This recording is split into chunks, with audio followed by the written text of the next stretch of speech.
ሰላም ውድ የቻናሌ ቤተሰቦች እንዴት አላችሁ?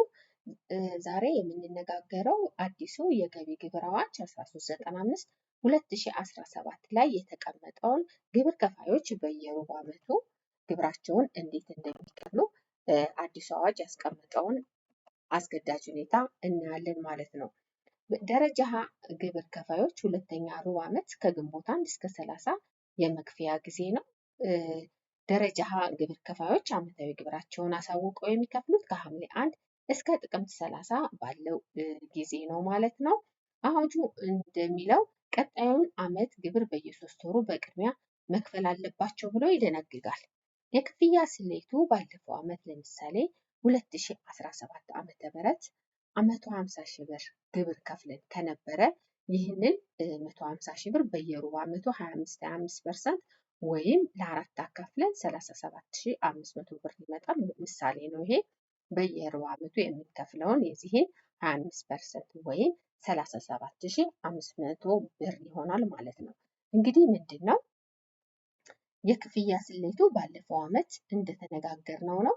የክፍያ ወራቱ ደግሞ ዴድላይንስ አንደኛ ሩብ ዓመት ከየት ይጀምራል? የትኛው ወር ይጀምራል? ህዳር፣ ታህሳስ፣ ጥር ነው አንደኛ ሩብ ዓመት የምንለው። ክፍያው የሚፈጸመው ደግሞ ከጥር ቀጥሎ ያለው የካቲት ነው። ከየካቲት 1 እስከ 30 ባለው ጊዜ ውስጥ የግብር ግዴታችን መክፈል አለብን።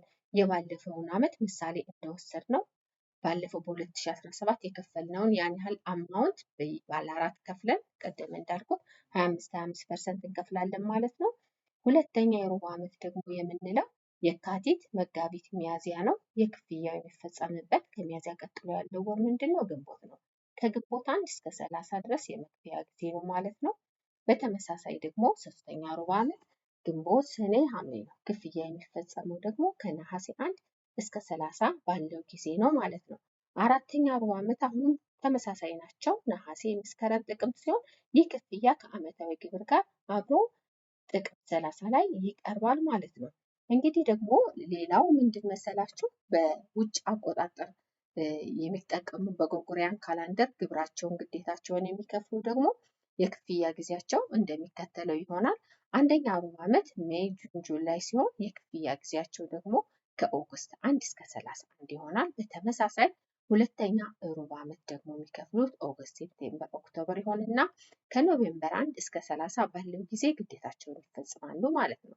ሶስተኛ ሩብ ዓመት ኖቬምበር፣ ዲሴምበር፣ ጃንዋሪ ከፌብራሪ 1 ጀምረው እስከ 28 ይከፈላል ማለት ነው።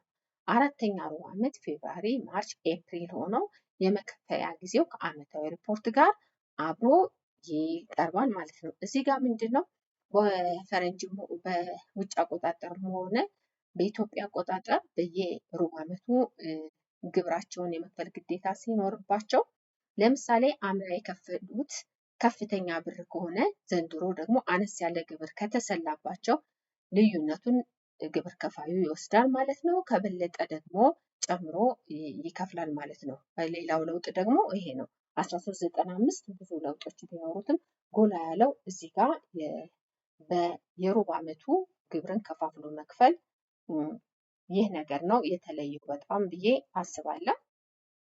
ለደረጃ ለግብር ከፋዮች ደግሞ ደረጃ ለግብር ከፋዮች ዓመታዊ ግብራቸውን የሚከፍሉት ከሐምሌ 1 እስከ 30 ባለው ጊዜ ነው። እነዚህም በተመሳሳይ 25% የቅድመ ክፍያ ግዴታ አለባቸው ማለት ነው። የክፍያ ወራታቸው መች ነው? አንደኛ ዙር የምንለው ነሐሴ፣ መስከረም፣ ጥቅምት ሲሆን ከጥቅምት ቀጥሎ ባለው ወር ህዳር ነው። ከህዳር 1 እስከ 30 ባለው ጊዜ። ሁለተኛ ዙር ደግሞ ህዳር፣ ታህሳስ፣ ጥር ይሆንና የክፍያ ጊዜያቸው የሚሆነው ከጥር ቀጥሎ ያለው የካቲት 1 እስከ 30 ባለው ጊዜ ይሆናል። ሶስተኛ ዙር የካቲት፣ መጋቢት፣ ሚያዝያ ሲሆን ከግንቦት 1 እስከ 30 ባለው ጊዜ ነው። አራተኛ ዙር ደግሞ ግንቦት፣ ሰኔ፣ ሐምሌ ሆኖ ዓመታዊ ግብር ጋር አብሮ ይቀርባል ማለት ነው። እንግዲህ ውድ የቻናሌ ቤተሰቦች ቪዲዮን ላይክ እያደረጋችሁ እንደምትከታተሉኝ ተስፋ አደርጋለሁ። ቪዲዮን ከወደዳችሁት እንግዲህ ላይክ ማድረግ አትርሱ። ለቻናል አዲስ የሆናችሁ ሰብስክራይብ አድርጉ። ያልገባችሁ ነገር ካለ ደግሞ ኮሜንት ላይ አስቀምጡና እንነጋገርበታለን። የዛሬው ያመጣሁት ቪዲዮ ይህን ይመስላል። ቸር ሁኑ። ቻው።